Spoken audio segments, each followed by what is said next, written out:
Bonjour, nous sommes le mercredi 15 janvier 2015 et je vais vous parler des rêves prémonitoires éventuellement. Est-ce qu'il est possible que nous recevions des informations par le biais des rêves?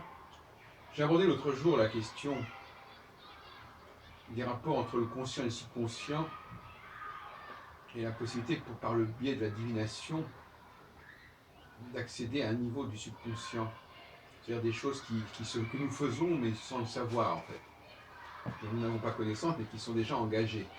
Et la prévision divinatoire serait essentiellement l'accès à une dimension subconsciente qui est plus au courant de ce qui se prépare que la dimension consciente. Notre subconscient nous est supérieur quelque part. En tout cas, il gère des niveaux de conscience, des dimensions qui nous échappent et qui n'en agissent pas moins sur nous. Alors, dans le cas du rêve, j'ai été récemment confronté à cette question. Et je n'arrive, dans certains types de rêves, on a vraiment l'impression que ça fait sens. Par exemple, quand nous rêvons de quelqu'un que nous avons perdu de vue, ou avec lequel nous n'avons plus de rapport, je pense que ce n'est pas innocent. Si ces rêves ça peut évidemment être un fantasme, c'est aussi une question qui peut se poser, mais c'est aussi quelque chose qui se prépare.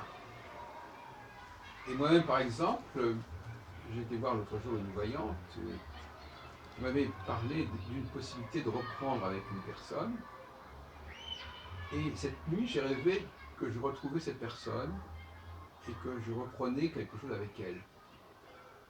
Et je pense que ces deux plans se rejoignent, c'est-à-dire que dans les deux cas, on accède au subconscient, quelque chose qui est déjà engagé à notre insu en quelque sorte.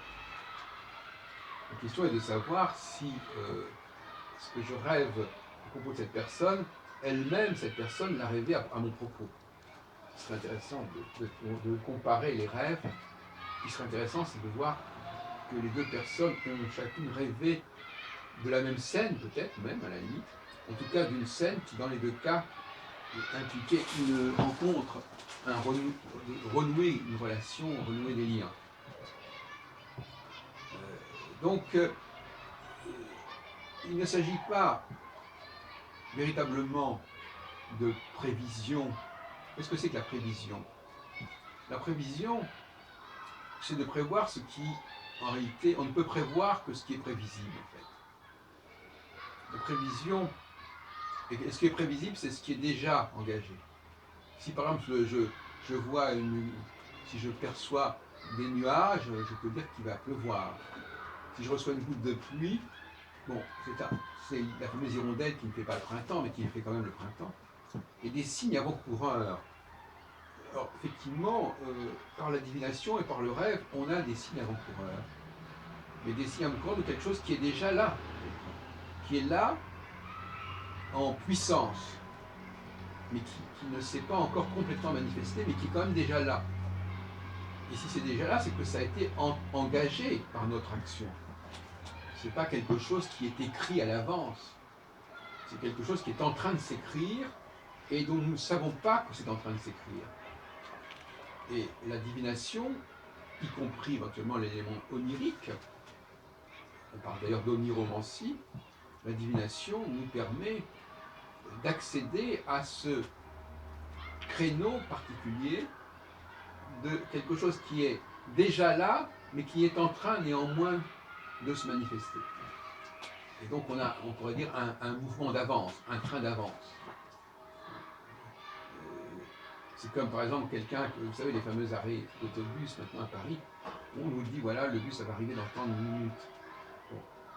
Il n'est pas encore là, mais on ne va pas dire que c'est écrit comme une espèce de quelque chose d'extraordinaire.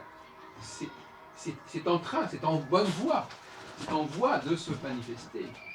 Et il n'y a rien d'extraordinaire à cela. Si on admet qu'il s'agit d'informations que l'on ne dispose pas, dont on ne dispose pas, mais qui correspondent effectivement à une réalité, Eh bien, voilà en quoi consiste la consultation médiumnique et même astrologique. La seule différence avec l'astrologie, c'est que dans le cas de l'astrologie, on ne communique pas. Encore faudrait-il être assez prudent à ce sujet. Dans le cas de l'astrologie, on ne communique pas avec son subconscient, mais on communique avec la science du subconscient. Je ne sais pas si vous voyez ce qu'est la différence. C'est-à-dire que l'astrologie est une science du subconscient. Elle détermine les lois du subconscient. Et ces lois passent par des cycles. Et donc ces cycles, ils sont absolument imperturbables, irréversibles.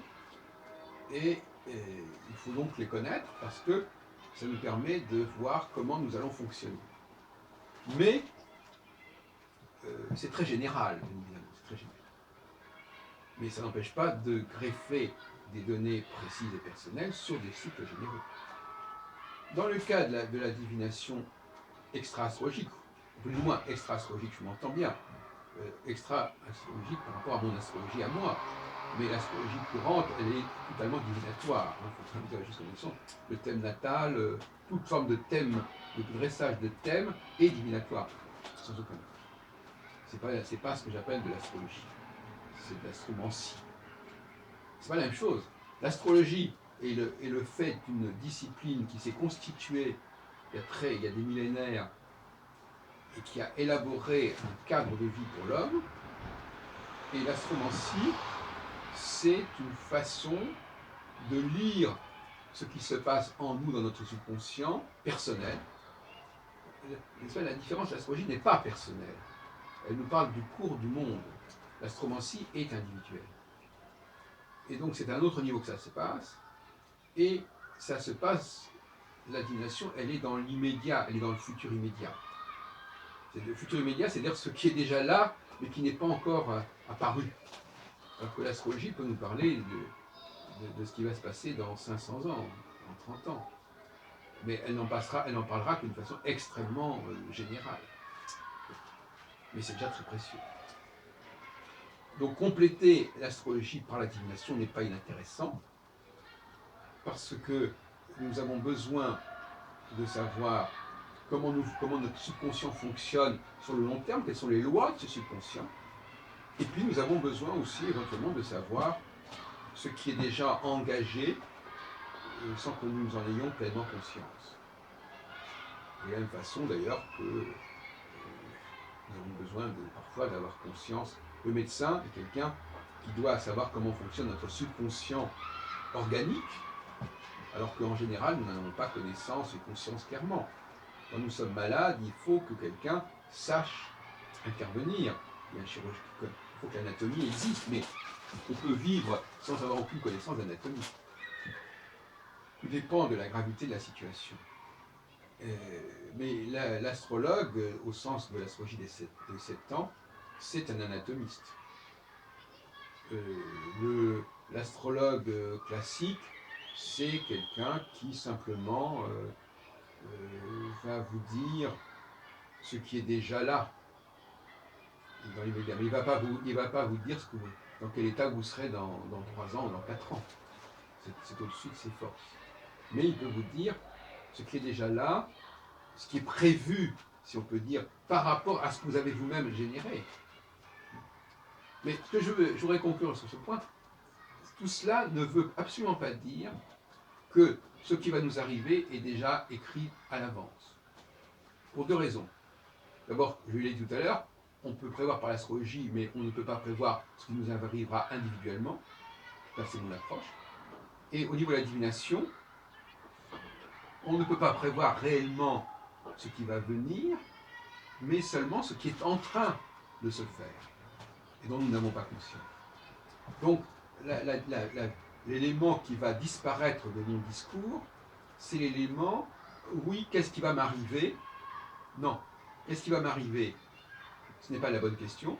Qu'est-ce qui est en train de m'arriver? Oui. Qu'est-ce qui est en train de se faire? Oui. Quelles sont les lois générales de l'humanité et des sociétés? Oui. Mais parler d'un avenir à long terme au niveau individuel, c'est une aberration.